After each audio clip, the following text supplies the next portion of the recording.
O PSOL andou anunciando, tem gente que fala PSOL, eu acho que é mais inglês, né? Pi, a pronúncia da letra P em inglês, é P em português. O PSOL, né?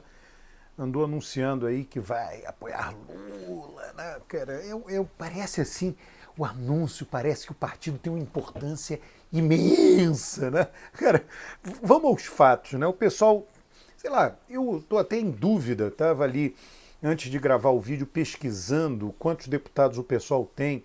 Em um site tem 8, em outro tem 9. É normal essa disparidade, porque às vezes é um suplente que não sei, não era, enfim, saiu o Edmilson, se tornou prefeito do Pará, tinha sido eleito, e aí entra o suplente, o Freixo saiu. Enfim, que seja 8, 9, não faz muita diferença, cabe numa van.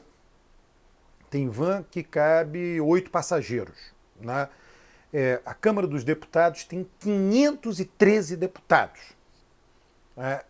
9 deputados significa que o PSOL tem 1,7% da Câmara dos Deputados. Nada.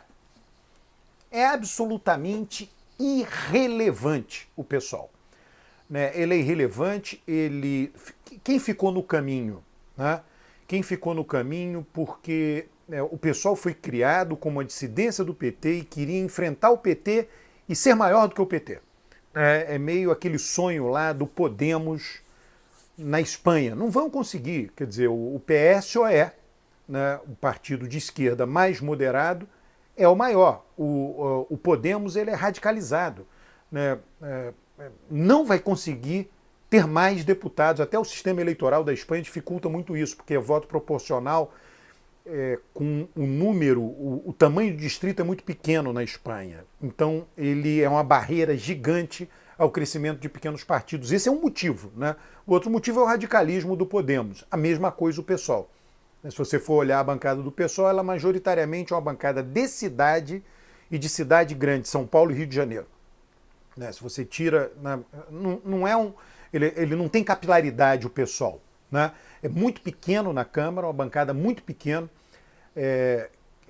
que um governo de esquerda, um eventual governo Lula, iria perturbar muito Lula, porque iria ocupar a mídia, né? Uma determinada mídia que quisesse criar constrangimento pela esquerda ao PT iria dar muita voz às pessoas do PSOL.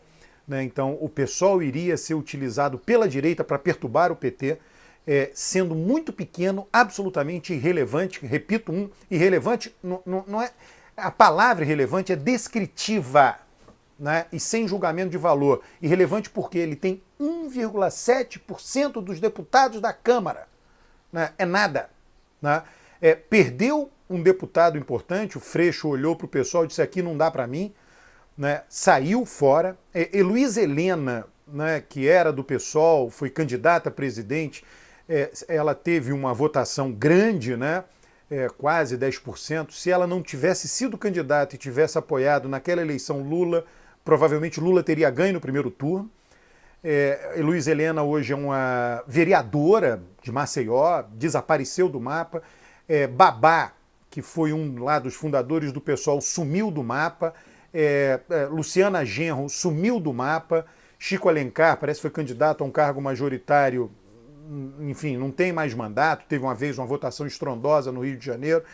Daqueles lá atrás do PSOL, você tem Ivan Valente. O PSOL tem uma importância simbólica e tem Boulos. Qual é a dificuldade de Boulos? Né?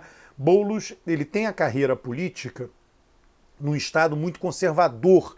Ele terá muita dificuldade de ser eleito para um cargo majoritário. É impossível ele ser eleito prefeito de São Paulo? Não é. Né? Parou aí.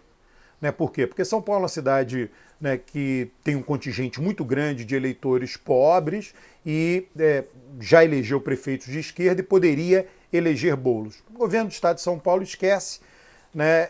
Mas Boulos é uma figura sozinha no PSOL, se dá muito bem com Lula. Lula gosta muito de Boulos. Né? Então você tem um simbolismo. Né? Boulos, se quiser crescer na carreira política, ele poderia, né, ir para o PT, mas teria dificuldades, né, dentro do PT, porque entraria no fim da fila, em particular, se o PSOL não atinge a cláusula de barreira. Tem isso, o PSOL está se debatendo lá para ver como é que faz para atingir a cláusula de barreira nessa eleição. Então, são muitas as dificuldades. Aí ele, né, canta de galo, posa de galo, diz: vamos apoiar Lula, mas criticando o Alckmin. Quer dizer, Alckmin traz muito mais para um eventual governo Lula, muito mais por quê? Porque ele atrai mais votos dentro da Câmara dos Deputados. É uma conta. Para que o governo Lula governe, para que qualquer governo governe, precisa de votos na Câmara dos Deputados e no Senado Federal. Alckmin é muito mais valioso para Lula do que o PSOL. O PSOL é valioso do ponto de vista simbólico, mas não é do ponto de vista de votos. Real. Não tem votos. É fato, né? Boulos tem o carimbo, não estou dizendo que ele seja isto, né? Vai ter um lado que vai dizer que não, vai ter um lado que vai dizer que sim. Né? Agora, ele tem um carimbo de invadir propriedades, né? Alguns vão dizer, não, ele não está invadindo propriedade, ele estuda antes. Né? Eu acho até o José Eustáquio Alves, né, o Taquinho, né, me relatou que o Brasil tem 10 milhões de domicílios não ocupados e tem um déficit habitacional de 7 milhões de domicílios. Eu defendo que Boulos seja, caso Lula seja eleito, seja criado um Ministério da Habitação, ou Secretaria da Habitação, com status de ministro, sei lá, e Boulos seja nomeado ministro ou secretário da Habitação Nacional, para fazer o que ele defende, combater o déficit habitacional no Brasil. Né? É algo genuíno de Boulos, a defesa da redução do déficit habitacional, né, por meio de ocupação de prédios que não são usados, enfim. A Europa, você pegar a história da Europa, ficou conhecido lá, Viena, né, Viena no início do século XX, Viena Vermelha, né, não podia ter habitação vazia, né? Os prefeitos de Viena eram lá da social-democracia, você simplesmente ocupava. A gente não conhece muita coisa da história de prefeituras, né, administrações municipais, né, essa coisa. O Brasil tem 330 municípios que têm aglomerados subnormais. Eu vi isso no IBGE, entrei lá no dado e vi 330 por ali, 335, né, são municípios nas cidades grandes, capitais, regiões metropolitanas e muitos do interior da região norte. Aglomerados subnormais são favelas. 330 tem política específica habitacional para isso. 20% da população do município do Rio de Janeiro mora em aglomerado subnormal. 20% é muita gente, né? Boulos, ministro da Habitação, teria a faca e o queijo na mão para atacar esse problema. Ele tem motivação para isso. E tenho certeza que ele tem competência para isso. Né? Isso aqui fica até uma proposição minha, né? E ele poderia, né, utilizar esses domicílios que estão vazios, uma máquina ministerial na mão, levantando a situação jurídica de cada... Né, é muito mais do que um militante pode fazer hoje. Né? E ele passaria a ter experiência administrativa no tema dele, no tema mais relevante que o projetou para a carreira política de sucesso que ele vem tendo até hoje. Né? Então, eu acho que estamos... É um problema sério no Brasil. Né? As pessoas vivem muito mal. Né? Essas pessoas que vivem em aglomerados subnormais, de novo, a classificação técnica do IBGE se chama aglomerado subnormal. Ninguém merece viver numa situação dessa. Eu me recordo, né? Quando você teve problemas em Santos, né, da coisa... Já faz tempo, isso foi antes da pandemia, né?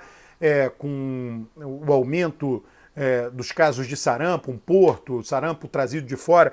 Aí foram feitas reportagens, as pessoas vivendo em palafitas em Santos, no estado mais rico do país, sem contar as palafitas da região norte. Né? Boulos poderia resolver tudo isso. Talvez 4 anos fosse pouco, mas daria para encaminhar muita coisa, como secretário ou ministro da Habitação. Né? Como a eleição caminha, né, para ser vencida por Lula, ele tem agora, com esta liderança, uma oportunidade de ouro para atacar genuinamente este problema e colocá-lo na agenda com total visibilidade. Como o Bolsa Família colocou na agenda o problema da educação, como o Bolsa Família colocou na agenda o problema da pobreza, Boulos, esse grande símbolo que é Boulos, poderia colocar na agenda do Brasil. E repito, e enfatizo, efetivamente passar a resolver o problema do déficit habitacional no Brasil. Um grande abraço, inscreva-se no canal, comente os vídeos, traga mais gente para esse canal de YouTube.